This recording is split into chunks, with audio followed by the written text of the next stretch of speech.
Welcome to the spooky edition of the Anxious Adventurer podcast. For the month of October, I'm talking to you about spooky travel destinations. October is one of my most favorite times of year.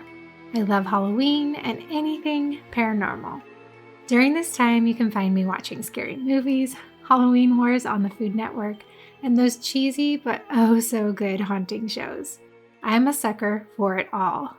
That's why when I visit a place that's known for all these spooky things, I love to learn all about it and soak it all up. And today, I'm taking you along with me. In today's episode, Spooky Edition, I'm taking you on a trip to a southern state here in the US, to a city that's near and dear to my heart. And it just so happens to be one of my most favorite cities in the United States. All right, let's pack those bags, and depending on where you're listening from in the world, grab your passports, because we're about to embark on a spooktacular adventure to New Orleans, Louisiana.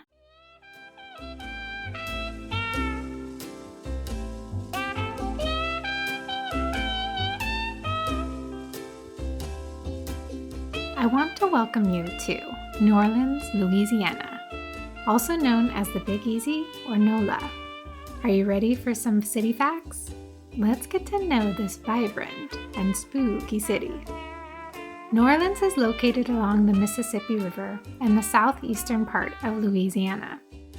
Serving as a major port, New Orleans is considered an economic and commercial hub for the broader Gulf City region of the United States. It's also a region of French Louisiana, along with Cajun country. It's world-renowned for its distinctive music, Creole cuisine, unique dialects, and its annual celebrations and festivals, most notably Mardi Gras.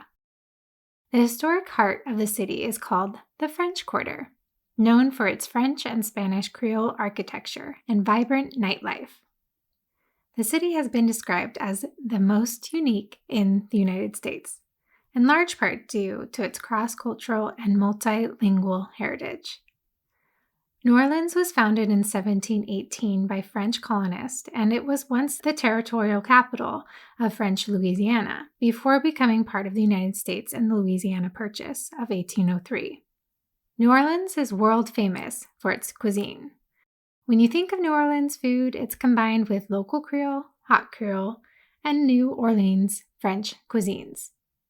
Think of it kind of like local ingredients plus a splash of French, Spanish, Italian, African, Native American, Cajun, Chinese, and a hint of Cuban traditions combined all into one to produce a truly unique and easily recognizable New Orleans flavor.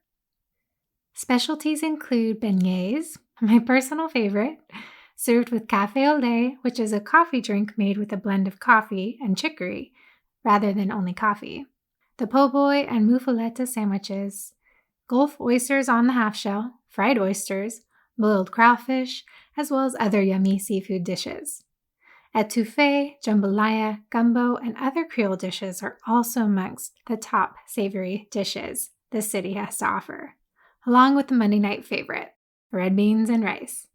The food is delicious in New Orleans. Another New Orleans specialty is the praline, a candy made with brown sugar, granulated sugar, cream, butter, and pecans. Is your mouth watering and salivating yet? Because I know mine is. I know I'm mentioning so much food here, but I just had to because the food, along with the music, of course, are two of my most favorite parts of this amazing cultural diverse city. Every time I visit, I love this city even more than the time before. It just has something magical about it. New Orleans is also known as America's most haunted city. All you have to do is walk around the French Quarter at night to understand and see why many make this claim. The spooky streets and alleyways come alive as your imagination can play tricks on you. The more you learn about New Orleans and some of its dark past, it starts to seem as if every alleyway, door, and window of those old historic homes can harbor one of New Orleans' famous ghosts. But why is New Orleans so very haunted? This is where our first of two Spooky Tales begins. On Bourbon Street sits a quiet and unassuming building. Not only is it one of the oldest buildings in the French Quarter, it is reported to be one of the most haunted. Easily one of the spookiest bars you'll ever visit, and I've had the privilege of visiting this bar and can be a testament to this fact. At night, almost the entire bar is lit by candlelight. Romantic, right? Think again. Here's the tale of the ghosts of haunted Lafitte's Blacksmith Shop, located on 941 Bourbon Street, New Orleans, Louisiana.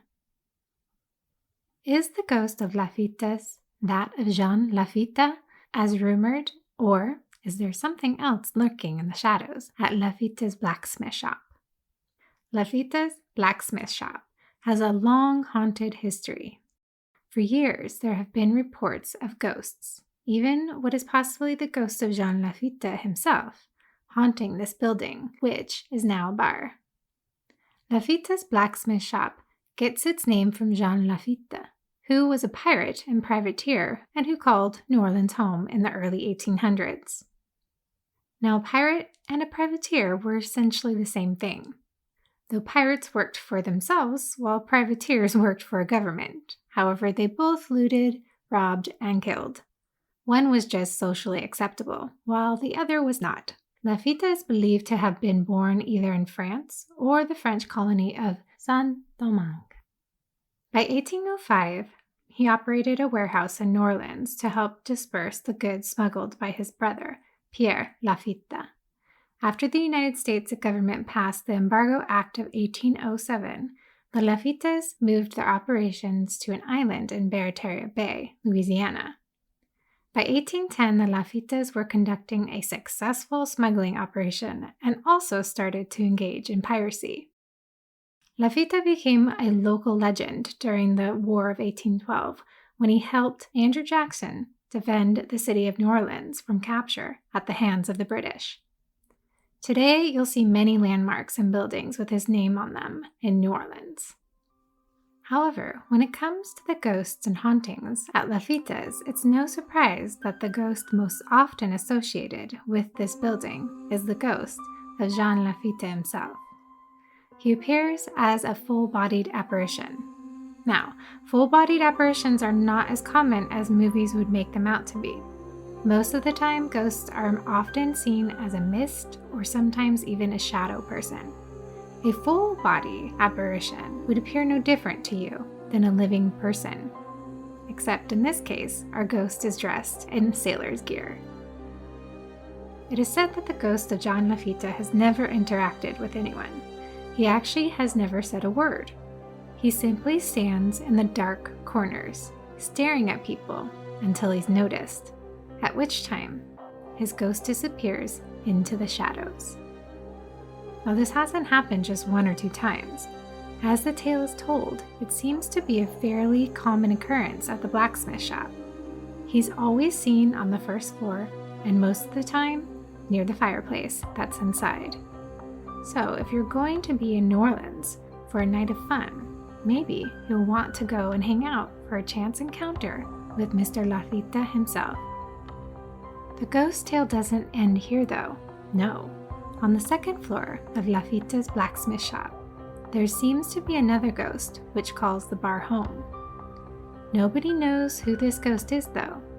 They only know that it is the ghost of a woman. Rumor has it there might have been a woman who lived there in the 1890s and killed herself upstairs. The ghost, however, is a little more mysterious. She has only shown herself to people on a handful of occasions, though it is said she is very talkative. If you can imagine sitting in one of the rooms upstairs at the blacksmith shop, by yourself, late at night, and all of a sudden you hear a woman whisper your name softly into your ear. That is what this ghost likes to do. And if that doesn't send shivers up your spine, I'm not sure what else will. Aside from these ghosts, there is one last phenomenon, and that is of phantom red eyes. There's never a body and never a voice, just piercing red eyes. These eyes are always seen in the dark corners of Lafitte's, and as soon as you make eye contact with them, the eyes will freeze on you before fading into nothing. Even if you don't have a run-in with the most famous ghost which haunts the Blacksmith shop, the atmosphere is absolutely fantastic and they serve a great sazerac, so it's definitely worth the visit. Are you ready for our next spooky tale? First, let me paint you the picture. Settled between St. Louis Cathedral and the Cabildo, the quiet cobblestone Pirates Alley elicits a sense of nostalgia of days gone by.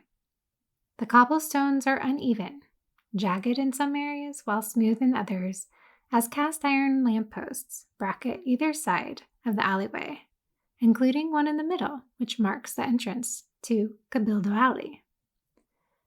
They're all slightly crooked, as if time has left its mark and the battle was a struggle. The middle lamppost boasts the red and white sign, Quiet Church Zone. In the morning, Pirates Alley is pretty empty, with that haunting feeling left from the night before. By afternoon, you'll see local artists and vendors camping out with their paintings clipped to the fence of St. Anthony's Garden. But when evening approaches, the alley seems to come alive, illuminated only by the lampposts, Pirates Alley Cafe, and Absinthe House. It seems as if there is hardly a building along Pirates Alley that doesn't have a ghost story or two attached to it. Pirates Alley certainly seems to be one of the most haunted locations in New Orleans. Here's a little bit of the history. Pirates Alley hasn't always been officially called this, but locals have preferred the name to its real one, New Orleans, since it was first laid out in the 18th century. Pirates Alley was never intended to be a main street with shops and businesses. Instead, it was meant to act as a throughway. St. Anthony's Garden resides across from the shops and businesses on Pirates Alley. It's behind the cathedral and was originally a burial ground. After a while, it was decided that more space was needed to bury the dead, so many of the bones of the burial ground were exhumed and reburied in St. Louis Cemetery, No. 1 on Basin Street. However, it is said that many bones were lost or never even moved. A garden was then intended for the plot of land, but its purpose quickly took a new turn. For a period of nearly 50 years, the space that is known as St. Anthony's Garden was actually a designated location for illegal, deadly duels. Only during the Civil War, when duels fell into disfavor, was the site made into the garden it was intended to be. Now, for the ghosts of Pirates Alley. One of the most historic locations on Pirates Alley is the Faulkner House Books shop, located right in the middle of Pirates Alley. This bookstore was once home to William Faulkner. Faulkner stayed in New Orleans in the 1920s. He even wrote his first novel, Soldier's Pay, while staying in this house. It is rumored that the ghost of William Faulkner still resides in this house. There have been many reports of people seeing the ghost of Faulkner still sitting at his writing desk, which is located in the store. In addition, ghostly scents of pipe smoke can sometimes be smelled wafting through the bookstore. It is well known that Faulkner liked to smoke a pipe while he wrote. However, is this apparition that of William Faulkner or someone else? In 1925, the famous novelist William Faulkner moved into the second floor of 1624 Pirates Alley. It is said that he was lured in by the tales of John Lafitte and his interactions with General Andrew Jackson, but also by the haunted tales told about the old parish prison. So do you think it's the ghost of John Lafitte making his way down from the blacksmith shop? Or maybe another pirate? Many people have reported seeing the ghost of John Lafitte walking up and down Pirates Alley. But is it really him? Another legend states that it is not actually Lafitte's apparition, which is spotted in the early mornings, but another by the name of Reginald Hicks. As the story goes, Hicks was traveling on a ship in the Atlantic when the vessel was captured and ransacked by pirates. He was just a boy then, and the pirates opted to take him with them and raise him as their own. By the time of the War of 1812, Hicks had become a strapping first mate aboard a pirate ship. Allegedly, Hicks was one of the men to travel with Lafitte to go meet General Andrew Jackson. It was during his time in New Orleans that he had the opportunity to meet Marie Angel Beauchamp, a beautiful French Creole girl. They fell desperately in love, but all too soon they discovered she was pregnant with child. Hicks refused to have his child be labeled illegitimate, and he and Marie immediately sought out a priest to marry them. But they had limited time. The war was rapidly approaching, and they could only think of a German minister that was, interestingly enough, doing time in the old parish prison. Hicks and Marie begged the prison guard to let them in. And they were married, but the German minister was forced to do the ceremony by the iron gate along Pirates Alley. Their marriage was officiated by the church, and papers were drawn at the Cabildo too. But what happened to Hicks after that? It is thought that he was killed during the war, leaving his beloved Marie a widow so early into their marriage. Today, many couples choose to get married in Pirates Alley, just as Reginald Hicks did. But his ghost, it is said, still haunts Pirates Alley. Early in the morning, people have reported hearing wedding bells and the sounds of ghostly laughter. So, one has to wonder, is it the pirate Hicks? And if so, is he still searching for his wife, even after death? Pirates Alley holds one last ghostly tale, that of a ghost of a priest. In the early colonization period, a Capuchin monk, Father Dagobert, arrived in the recently settled New Orleans. As a pastor of St. Louis Cathedral, Father Dagobert was a joyous man who was quite loved by his congregation. However, when Louisiana was given to Spain, the French in the city began to revolt. After Bloody O'Reilly executed the Frenchmen who had rebelled, he refused to allow the men to be properly buried, as Catholic doctrine dictated. Father Dagobert refused to allow this to happen to the men. So, in the middle of the night, Father Dagobert, along with the help of 2 other priests, obtained the bodies of the dead Frenchmen. They held a proper, though secret, burial at St. Louis Church. Whether the Spanish governor and Bloody O'Reilly ever discovered this treason is unknown within history, but it is safe to say that Father Dagobert is still watching out for those around his old stomping grounds. Or his ghost is, anyway. People have reported hearing ghostly singing within the cathedral, but also along Pirates Alley. The disembodied voice of a male has been reported in the same area. But don't worry, Father Dagobert's ghost is a friendly one, just as he was while he was among the living. When you look at a haunted location, one of the first thoughts that comes to mind is, why is this place so haunted? What traumatic events have happened here? There's no doubt that New Orleans has a history riddled with such grim events. It is a city that holds many secrets and ghostly tales of the past. While many of these stories are formed from hearsay, some are founded in facts. So if you plan on visiting this vibrant yet haunted city in the future, it will be up to you to decide what haunted tales to believe. But be forewarned, you may just end up falling in love with New Orleans, ghosts and all.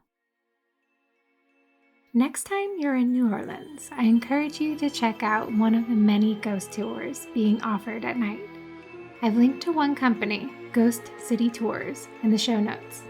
I like them because they do their homework, and while they tell you all about the spooky ghost stories, they also do their research and try to decipher fact from fiction. In fact, each of the stories I told you here today came from their website, and you can find each of them and many more at ghostcitytours.com. I've linked to both of these stories in the show notes as well. All right, that is it for this very first episode of the Anxious Adventurer Spooky Edition. Thank you for joining me on this haunted trip to New Orleans, Louisiana. I hope you enjoyed the spooky tales from this very, very unique city. And please come back for my next episode as we travel to our next spooky destination. Until next time, ciao, besos. Mwah.